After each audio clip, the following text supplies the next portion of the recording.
Hi folks, I'm Alan Watt and this is Cutting Through the Matrix on October the 4th, 2012. For newcomers, I always suggest you make good use of the website cuttingthroughthematrix.com. There's lots of free audios for download and you can start to piece together the big system you're born into, a predetermined plan really, a script you might say that you're living through, and how everything congeals to this time. This is the century of change. Planned a long, long time ago, and planned by the big boys who already owned incredible wealth across the planet in the 18th and 19th and 20th centuries, and how they financed academia and really got on board with science, backing scientific projects, and decided that there would be eventually too many people on the planet, too many of the wrong kinds of people, and also that they believed that they themselves were the most superior, obviously, since they had the cash, they had the wealth, they did marry for wealth and intellect, you might say, as opposed to simply other things, and they had the right to run the planet and the direction it should go. That's where we are today with this. They've funded thousands of non-governmental organizations which lobby governments, given quasi-official status, you might say, and they also finance all the big projects you see in the newspapers to do with scientific projects, security, all of this kind of stuff. It's a new feudal system, according to Carroll Quigley, who was the historian for one of the biggest branches of this organization, the Council on Foreign Relations, and the CEOs are the new feudal overlords, basically, of this system that we're living in. Academia is totally on board with all of this, and they have been for a long, long, long time. And they recruit from the Ivy League universities generally and pay them awfully well to stay on board as we go through the big changes of sterilization, the depopulation, and under various guises, by the way. There's lots of guises used to get it all through. And the trick is, too, that they own pretty well all the major media across the world. And they give us a different reality at the bottom level. So help yourself to that. Remember, too, you can get transcripts for print up as well from cuttingthroughthematrix.com and all the sites listed there. And you can get transcripts in other languages in English if you go into alanwattssentinel.eu. From the USA, Canada, if you want to help me keep going, you can buy the books and discs at cuttingthroughthematrix.com. And from the USA, Canada, you can use personal checks, international postal money orders. You can use cash.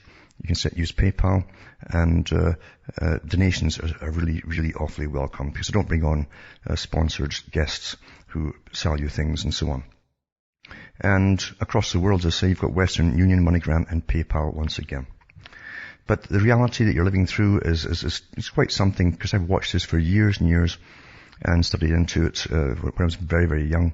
Read all the big articles and books by those who were called philosophers at the time, who just happened to be associated with world meetings at the United Nations to do with population control, reduction, the kinds of society the elite wanted to have in the future, all of that kind of thing. The cultural managers, because they actually manage the culture, is to take you all down and destroy all the old defenses the people had to fight back at the system. It's all been destroyed.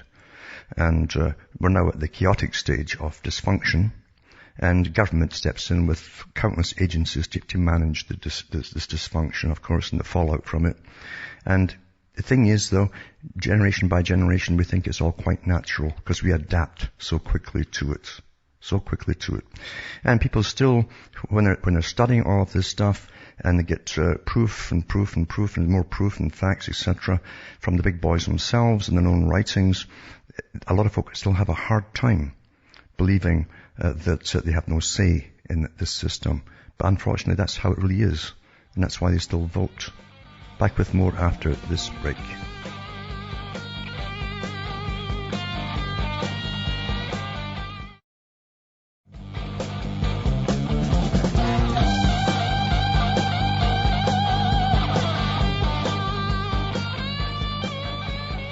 Hi folks, I'm back. We're cutting through the matrix, talking about the big system and how it's relentless and it's moving on. It's really steamrolling ahead because everything that's happening today was planned a long time ago, including all of the wars, one after another.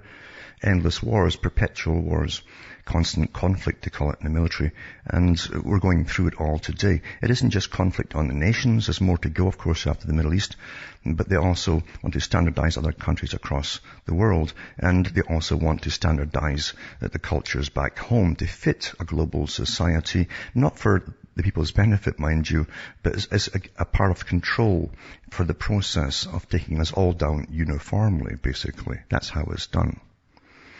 And there's so many articles. I've read some last night, for instance, from professors and so on, who talk about depopulation, and they shout it from the rooftops. People who are teaching this in universities under various social sciences, etc. And the way they can put things across to students especially is rather easy, because they understand the mind of the student and the age group that they're dealing with too. And the presentation and the omission of a lot of other facts will bring the student to conclusions that the professors want them to reach. And that generally will stick in their heads forever. And they'll never change their opinions. We're awfully we're understood to the nth degree. We truly are. Human beings are really so well understood. We've been studied for thousands and thousands of years, at least, by governments, kings, and priesthoods, etc. And we're the most studied species on the planet. Not the bugs you're always seeing on the nature shows, but we are, in fact. And we're very predictable. But whenever you read the articles and the books put out by those involved in the global society, setting up the global structure through the United Nations, or its thousands of affiliates, organizations, all underneath the umbrella of the United Nations, and the Club of Rome, and all the big foundations, front think tanks, you'll find it's the same agenda. Wherever you look, it's the same agenda. And they're all on board together. They call it consensus building, in fact. If there's any particular group that isn't in on the big plan, they will send out their emissaries to try and bring them in, and actually call it that, consensus building. So they all are on board with the same agenda, like all for one for all. It's kind of an idea. And the same thing with global warming. It doesn't matter about the evidence and the lack of evidence. It's an agenda for other reasons. We've had politicians in Canada who came out and said that. It doesn't matter, this one of them said in Ottawa, it doesn't matter if it's all bogus. All information on global warming is bogus. This will help spread equality, etc., across the world. In other words, the ability for redistribution of wealth. And the wealth doesn't go to the people, it goes to institutions that then help to manage them, ID them, and gradually bring them down in populations over a generation or two. So there's always another reason for the reason they give you for the big things that are happening, like the war on terror. The war is to change all of society across the globe. It already has. It already has. And you forget too that there's people who were maybe 10 or so at the time of 9/11, and all they've known since then, and now they're young adults, all they've known is basically the police state. And that's normal to them now. And it'll become more normal with the ones still coming up today. But ID cards were mentioned back in the 90s, and in Australia, I've got the articles here, even a good video was done early 90s about it. And it to be done across the rest of the world. There was articles and even again TV shows in Canada. Wendy Mesley was on one of them to do with the coming ID card, Big Brother, all that kind of stuff. And they never backtrack. They never backtrack on any part of this agenda. And this is before the war on terror and all the rest of it. So when there's opposition from the public, they don't toss it out the window and say that's that finished. They simply shelve it for a little while and bring it back through other means. Time works wonders with the human population, because we become we adapt. We adapt as we become more familiar with giving information out all the time, until you're giving out information everywhere on electronic devices, and then it's quite natural to go into the ID thing, you see. Now here's an article here which goes right along with this what I'm talking about. It says the government will announce details this month of a controversial national identity scheme which will allow people to use their mobile phones and social media profiles as official identification documents for accepting public services. Now this is in Britain, but they've also got it in Canada. And it says people wishing to apply for services ranging from tax credits to fishing licenses and passports will be asked to choose from a list of familiar online logins, including those they already use on social media sites, banks, and large retailers such as supermarkets to prove their identity. Once they've logged in correctly by computer or mobile phone, the site will send a message to the government agency authenticating that user's identity. The Cabinet Office in Britain is understood to have held discussions with the Post Office, high street banks, mobile phone companies and technology giants ranging from Facebook and Microsoft to Google, PayPal and BT. That's British Telecom. Ministers are anxious that the identity program is not denounced as a big brother national ID card. Well, that's exactly what it is, isn't it? But they're anxious they don't see it as that, you see. By the back door, which is why data will not be kept centrally by any government department. Indeed, it's hoped that the Identity Assurance Programme, which is being led by the Cabinet Office, will mean the end to any prospect of a physical national ID card being introduced in the UK. So it is national ID, but it's not national ID, you see. That's a standard way of putting it over to what they see as a simple public. The identification systems used by the private companies have been subjected to security testing before being awarded their identity provider, IDP. Kite mark it's called, meaning that they've made the list of between 5 and 20 approved organizations that will be announced 22nd of October. The public will be able to use the logins from a set list of trusted private organizations to access the government services, which are being grouped together on a single website called government.uk, which will be accessible by mobile. A cross-section of social media companies. See, they don't force you into things. They simply make it impossible eventually for you to survive without it. That's how they do things. Rand put, you must join this. Everybody would get their backs up and be a bit suspicious. But they simply make it eventually impossible for you to get through any other way. A cross-section of social media companies, high street banks, mobile phone businesses, major retailers have been chosen in order to appeal as to a wide demographic as possible. It'll be trialed when the Department of Work and Pensions starts the early rollout of the Universal Credit Scheme, which is a radical overhaul of the benefits system in April. Users who accept the government's online one-stop shop of public services will be asked to identify themselves by choosing one organization from a selection of logos. The feature is called NASCAR Screen, in reference to the logo-filled livery of the famous American racing cars. Oh, ha, ha. Major websites are able to recognize individuals by their patterns of use, the device they're accessing from, and its location. Facebook, for example, asks users to sign on from an unusual location to take a series of security questions, including identifying friends and photographs. Privacy campaigners are not wholly convinced by the program, although this is a fine scheme in principle and is backed by ministers. The dangers is that it could be sidelined and used as a fig leaf by the data-hungry government departments. Well, that's what it's for, folks. I mean, when you got to chuck this naivety out the door and this standing up for what you think, the old fiction of the government was there to serve you.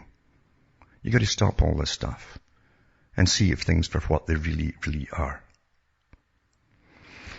It says details of the identity assurance scheme are being finalized amid growing concerns over ID theft and forms of cybercrime.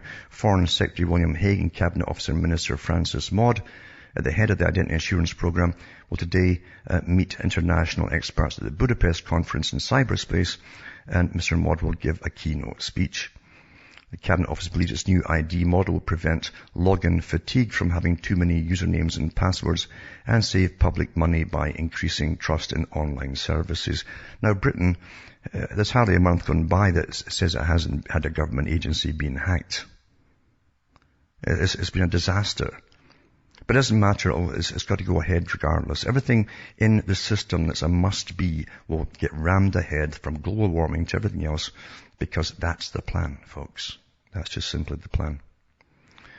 It says the system is likely to be adopted by local authorities nationwide, and the government hopes the ID scheme will form the basis of a universally recognized online authentication process for commercial transactions on the internet, and then going to boosting economy, etc., and strengthening Britain's position as a leader in e-commerce. We'll be a leader in the world's welfare checks, because that's really what's up to do with as well. And there's so many folk on welfare there now, because there's no work.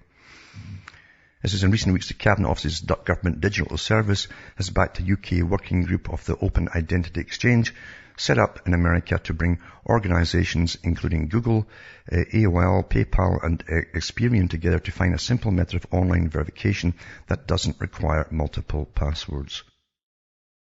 So everything's been streamlined into one. Basically, everything that you have to use to get by in life these days will be streamlined into one, and again through the government as well. And that's just the way it's going to be, you know. And the wait and see how much of a backlash there'll be against this attempt here. And a lot of folk probably won't have a backlash because, as I said, they're already adapting to give out information as the whole e-commerce thing, e-transactions goes ahead and it's becoming omnipotent basically to get by. And eventually, once enough folk are on it, they'll say it's mandatory because you can't get by without it. That's how it always happens. And the same company in Britain that's behind the big ID, getting back to the 90s, I mentioned Wendy Mesley, who did shows on television. I can't remember if it was Horizon or not, but anyway, she did one on Big Brother and talked about, as I say, the coming ID. I'll talk about this when I come back because it's an important part after this break.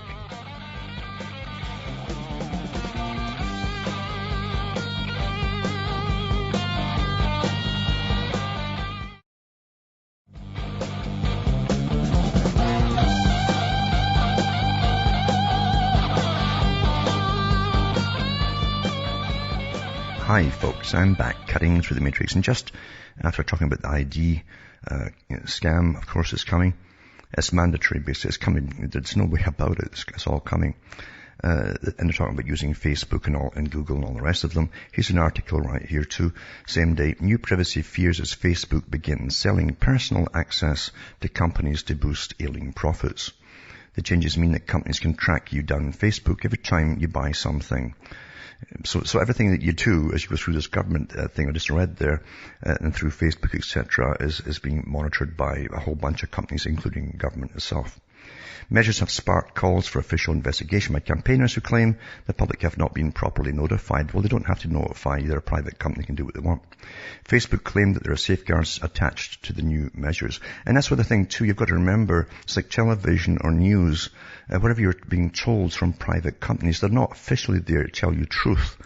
And I went through articles before to do for court cases. I went to the Supreme Court in the US actually, from some journalists who had a contract with one of the big organizations, I think it was Fox or somebody, and they were doing something on Monsanto, but because Monsanto is so powerful, and ads were pulled and all the rest of it, they laid these guys off. Even though the contract still stood, they would not publish the documentaries they made. They took them to this court, and the court judge at the High Court says there's nothing in law says that news agencies or companies must tell the public the truth. It's just news, it's data. It could be made up, fictional, it doesn't make any difference. There's no law that says it has to be truth. And it's the same with everything else you're presented with as well. Always remember that. And private companies are private companies, including Facebook, etc. And yeah, they'll be in bed with governments, and they will take government financing here and there too, to do it from special intelligence agencies, because they're all part of it. It's all public-private now. So it says the social networking site is allowing companies to trawl through its 900 million users looking for email addresses and phone numbers, so it can better target advertising. That's what they say. It means that if you hand over any details when you buy something, as many consumers do, that company can now track you down on Facebook. And it says the measures appear to be a cynical attempt to sidestep restrictions imposed on Facebook by US regulators due to earlier botched privacy changes. They've already sparked calls for an official investigation by campaigners who claim that the public have not been properly notified. New measures, which have been in effect for weeks, will affect consumers who've handed over personal data when they buy something. And it says here, generally through internet shopping. Retailers will then be allowed to compare their own databases with information on Facebook. For example, an airline will now be able to target ads at customers who've recently taken a flight to Barcelona. A mobile phone company could also advertise upgrades to somebody who's nearing the end of their contract. This is another disturbing element, is that ads could appear on users' computers even when they're not on Facebook. The social networking site is also increasing its monitoring and will work with US-based company Datalogix to see what consumers are buying. They claim that there are safeguards, etc., etc. Anyway, I'll put up this again too, because there is no privacy. And I'll also put up too a video, and it was a guy who used to be a hacker, etc., a top one, well known, who came out and said, forget it. Privacy is a thing of the past. It's never going to come back. You ain't going to get it. There's no privacy whatsoever on any electronic communication in this day and age. And that's true, folks. No matter how government or anybody else tries to sell it to you, it just doesn't exist. And then India, it says. Now India, I know the company is doing Britain also were the ones who set up India's biometric database. And it says India's gargantuan biometric database raises big questions. Now there's a bigger reason for this than they're telling you in the article, like everything else that we get fed. India, remember, is again on the watch list from the United Nations and the United States and other countries to do with being such the second largest population on the planet, basically. And it's to do with population reduction and all the rest of it. And monitoring is to start sterilizing the public through all the inoculations. And I really mean that too, because I've got the articles here, even from the World Health Organization, through various studies. They always find that fertility, the actual fertility itself plummets after all the inoculations when they go in with UNESCO to give them free this and free that. It actually affects the sperm count in the male and causes problems with women as well. Anyway, it says, the government of India has amassed a database of 200 million Indian residents' digital fingerprints, iris scans, facial photographs, names, addresses, and birthdays. And that gets me back to Wendy Mesley, because she did say in the 90s, in one of the very good documentaries that she did, when she interviewed the top characters to do with these biometric cards and scanners and so on, and she says, well, why would the public accept a international ID card? And he said, because they'll be given no choice. That's the reality of the world you live in, folks. For you who think you still have democracies and rights and freedoms. Anyway, this article says, yet this vast collection of private information is only a drop in the bucket compared to the volume of data it ultimately intends to gather. The Unique Identity Authority of India, the agency that administers Aadhaar, India's unique identity program, has a goal of capturing and storing this personal and biometric information for each and every one of India's 1.2 billion residents. Everyone who enrolls is issued a 12-digit unique ID number and an ID card linked to the data. When it's complete, the Aadhaar system will require so much data storage capacity, it's projected to be 10 times the size of Facebook.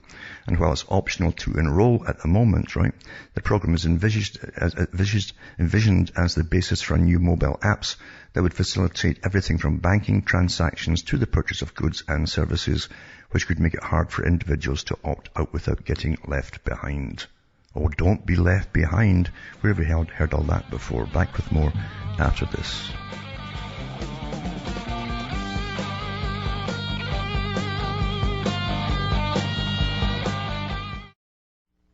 You're listening to the Republic Broadcasting Network, because you can handle the truth.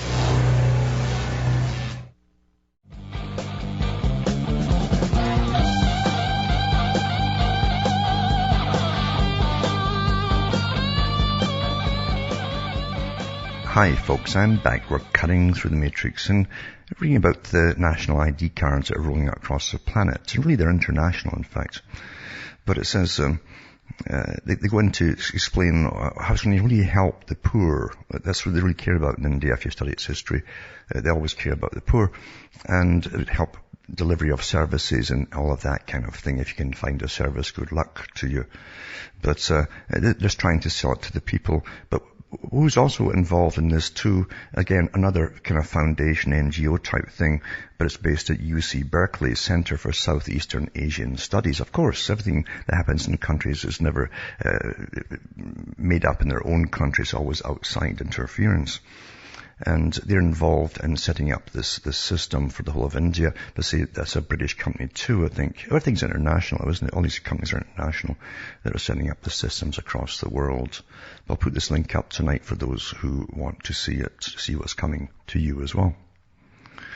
And This article here too is to do with, from Al Jazeera actually, is how the police now are clashing with currency protesters and moneylenders and money traders actually, as the economy goes down, because their own cash system's plummeting because of the embargoes on all outside cash transactions.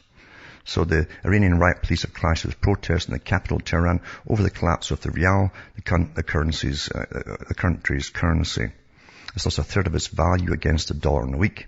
Well, I guess things are going to plan because they knew this would happen, and they've had an embargo for long enough. They even seized all the foreign bank accounts and so on that the country uses, just like they did with Libya before they went in there too.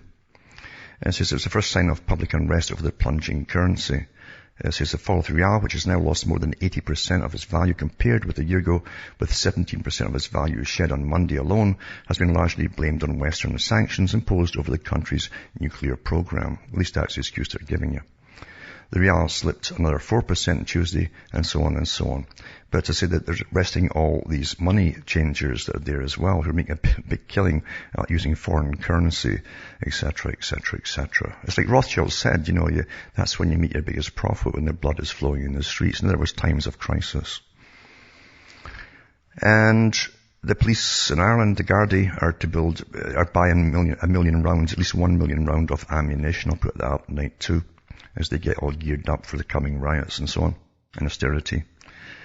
And another one I'll put up tonight too, at cuttingthroughthematrix.com at the end of the show, is to do with a legal action update. It's for the Stop Smart Meter for Canada, basically. This actual part's taking place in British Columbia, Canada, but people can go in if they're in the area and listen to this public hearing. And it says the public may attend to hear the appeal against the smart meters at 800 Hornby Street, Hornby Street, Hornby Street, Vancouver, British Columbia, 9:30 a.m. Thursday, October the 18th, it says here, for those who want to attend it and find out what's happening there. Because we're given no choice at all in Canada about these smart meters, unless you just get a generator and tell them to cut their wires and leave you alone. And these things too are giving off signals all the time. You hear the PR that they give you from the companies that put them in, and then you look at the reality on the websites of all the studies that have been done. These things are bombarding you with these spiky waves all the time. And long term, even short term is bad, but long term, it can even destroy you and split up DNA and everything else. We know all this stuff. And this article is quite interesting because whenever you have these quasi-governmental agencies, and today there are so many quasi-governmental agencies, even like Children's Aid, for instance, or the Children's Aid Societies that come and grab children. Now they're getting government funding, they get more and more power, they get more arrogant, act like marshals, and they even want SWAT teams. Well, it's the same now even with the Prevention of Cruelty to Animals associations. Again, they started off as private, you see, living on charity. And once they get this quasi-official backing, they'll want the same uniforms as SWAT teams. I mean, have you noticed that even ambulance drivers, everybody wants SWAT team outfits now, because they've been brought up watching these movies. And the only winners in these movies, because it's all predictive programming, are the guys wearing the black outfits that look rather mean. These are the winners, and all the other people in rags down around them are the losers, the general population. And this is fact, folks. But they're raiding folks' homes now. I mean, like SWAT teams. And it says Jessica Johnson was asleep in her house in Lyndhurst, Ontario, when an agent from the Ontario Society for Prevention of Cruelty to Animals entered through a window during a raid to check on the care of her dog. Vicky is a dog. The Vicky had a dental issue, it says. Mrs. Johnson, 70 years of age, is fighting the charges before Ontario Animal Care Review Board. Now listen to this, it says, the Animal Care Review Board, a quasi-judicial provincial agency, has already spent 6 full days considering whether the Ontario Society for Prevention of Cruelty to Animals acted unreasonably when it raided the home of Lyndhurst, Ontario resident and part-time dog breeder Jessica Johnson last May. Now, interesting wording because it's a quasi-judicial provincial agency. You'll find even the Children's Aid Societies are quasi-judicial. They've a completely different set of rules than any other sort of judicial agency that's authorized by government. And they can keep it going forever and spin their wheels forever until you just give up. They can spin it for years. If it's a child you want to get back, or a dog or whatever. And it's not going to come down on the side of the person who got raided. I can guarantee you that. And it says here, now 4 more days, of October 29th to November 1st, have been set aside for the hearing with no guarantee that even that will be sufficient. And listen to this. Most review board hearings last only 1 day, but Johnson's case is more complex than most. She alleges that the OSPCA violated her Charter of Rights when it obtained a search warrant and entered her home through a bedroom window after receiving an anonymous tip that dogs in her house were in distress. Why would you get a warrant to invade someone's home on an anonymous tip without checking it out first and otherwise? The OSPCA agents found 5 adult dogs and 9 puppies in the house, but ultimately spotted health problems in only 1. Now, it's the same when they raid people. They've got to find something wrong somewhere to try and validate the screw-up they've made. You understand? They'll always do this. Police and so on, they'll always do it. And the one that they found was a 9-year-old Yorkie dog diagnosed with severe gingivitis of the gums. In other words, it had tartar, bad tartar, and gum recession like most adults have today. The society ordered Johnson to fix the dental problems, but the 64-year-old retired postal worker who lives in a small income didn't comply because she says she can't afford to have the work done. All this dental work. She now faces charges. So they have to keep at it. They can't let it go. Now that they've invaded, now they have to charge as well to try again back up their legitimacy. With a pre-trial hearing scheduled October 22nd in Brockville. The pre-trials, it's like the court case I've been mentioning over the time with Katerina Geleva to try to get her son back from the children's societies down there and where she lives. Same thing, that all these pre-trials, they can have hundreds and hundreds of pre-trials to try and put you off, you see. But that's not enough either.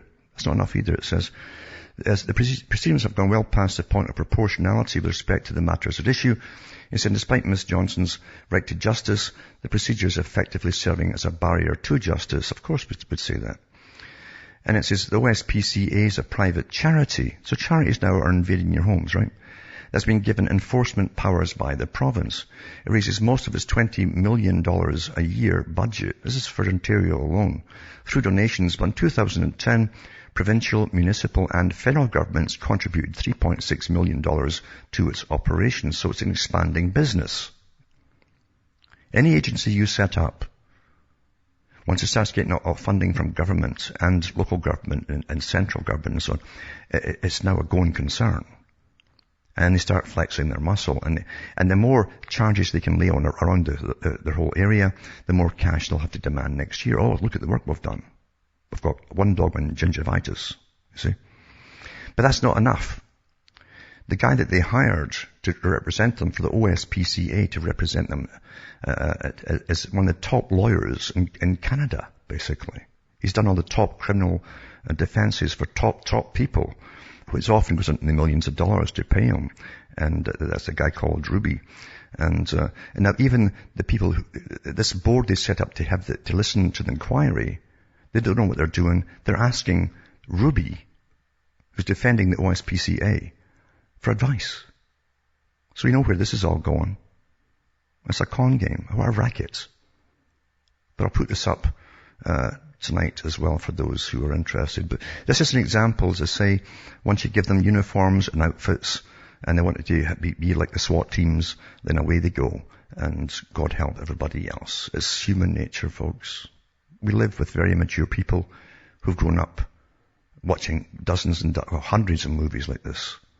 And it doesn't matter if they're ambulance attendants, whatever, they'll want the same black outfits so they can swagger and have a leather belt with all things hanging off of it. That's just how it is.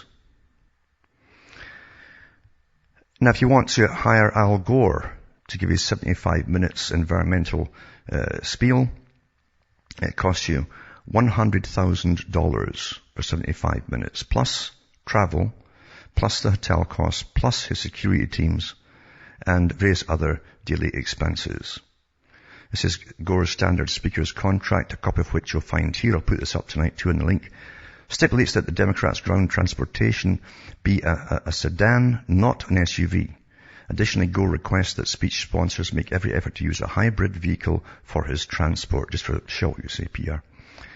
That the Gore contract stipulates that no press be permitted at the event and that the Democrat receive approval over the distribution of photographs from the appearance. His contract for a May 21st appearance at the University of California, San Diego, was released by the school, though the contract seeks absolute confidentiality when it comes to the deal's terms. Since UCSD is a public university, the California Public Records Act requires the document be released upon request. So I'll put it up tonight for those who have any interest at all in that kind of thing. Also tonight I'll put up to the speech by Ahmadinejad at the United Nations recently, where he lays the things on the line that nobody wants to hear anymore, even though he's saying an awful lot of truth. But he lays it on the line for those who want to make their own minds up. And austerity schools are coming across the world now. Now, the first world countries are all third world countries, if you haven't noticed. And austerity too is coming to school buildings and architecture. And it says a trio of official blueprints for cut-price prefab schools for the future unveiled by the government in England. The designs, two for secondary, one for primary, cost a third less than those built in recent years, the government says. But these are actually, as I say, prefabricated buildings. They come in sections and you bolt them together. They last maybe 10, 15 years before all the dampness comes through them and they fall apart. Just like the houses they built in the 60s that did the same kind of thing for the working people. It was described as a great, great advance for Britain. Carbon tax now destroying Australian economic prosperity for those who haven't yet been banged with a carbon tax. It's all coming to you. And it says, with less than 2 months since the Gillard government introduced a carbon tax in Australia, businesses are beginning to feel the pain of increased costs that are directly associated to the carbon tax. Prior to being elected, the Prime Minister announced that the Australian Labour Party would not introduce a carbon tax. And people still vote. I mean, how many times have you heard this kind of stuff? Ms. Gillard was quoted, "There will be no carbon tax under the government I lead." Even the Treasurer of Australia was quoted as saying, "Certainly we reject this hysterical allegation that we are moving towards a carbon tax." I'll put the links up for that too. But July the 1st, 2012, when the carbon tax began, I posted a series of articles that argued why carbon taxes should be abolished.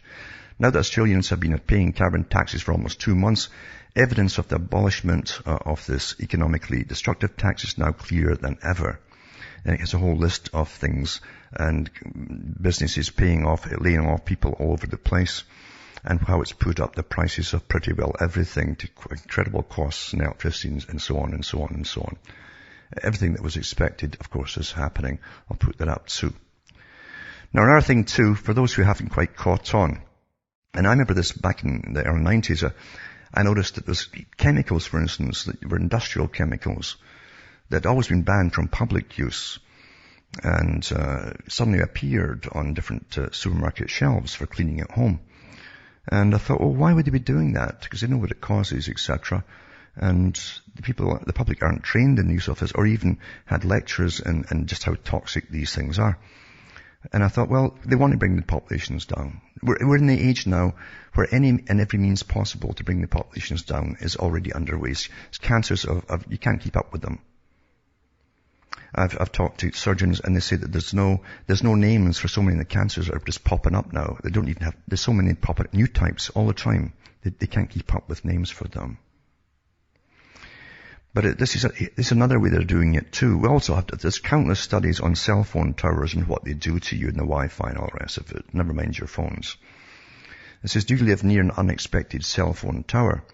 It says, homeowners across Canada are discovering cell phone towers popping up in residential neighborhoods that slip just under the height of regulations that would require the company to notify those living nearby. An Oakville, Ontario resident, Lisa Guglietti, was in the midst of building her dream home when the mother of three noticed 8 cellular network antennas strapped to the chimney of a Bell Canada building a short distance from her son's bedroom. And she says that we're surprised that we weren't notified. She said, we asked some of the neighbors. None of the neighbors had any clue that the cellular antenna had been put up. Under federal regulations, cell phone companies must notify the municipality for towers at least 15 meters high. But many new installations are coming up short of the limit at just 14.9 meters, just 0.1 under, you see. Homeowners say the rule undermines their ability to weigh in on installations in the community. So Bell's got around it by putting them just a little bit under the notifying stage. So though the antennas are an eyesore, Google Edge's primary concern is possible health effects. It says experts disagree on the impact caused by cell towers. The National Agency for Research on Cancer classifies radio frequency electromagnetic fields, which are emitted by wireless phones and cell towers, as possible human carcinogens. Health Canada states that radio frequencies fields given off by cell phone towers are safe as long as the facility adheres to federal regulatory requirements limiting human exposure. Now, if you're living amongst these towers, you're being bombarded 24 hours, 7 days a week. You are. And it says in an email to the CBC News, a Bell spokesperson wrote that all its sites, including the Oakville, Ontario, near Gouletti's house, meet or exceed all federal safety and other operating requirements. Well, they'll always say that stuff, won't they? That's what PR agents do. And so I'll put this up anyway, but there's stacks of information up on what it does, and there's more coming out all the time. And again, there's even the health issues and surgical magazines to do with all the tumors of the brain, etc. It's impossible to ignore. Back with more after this break.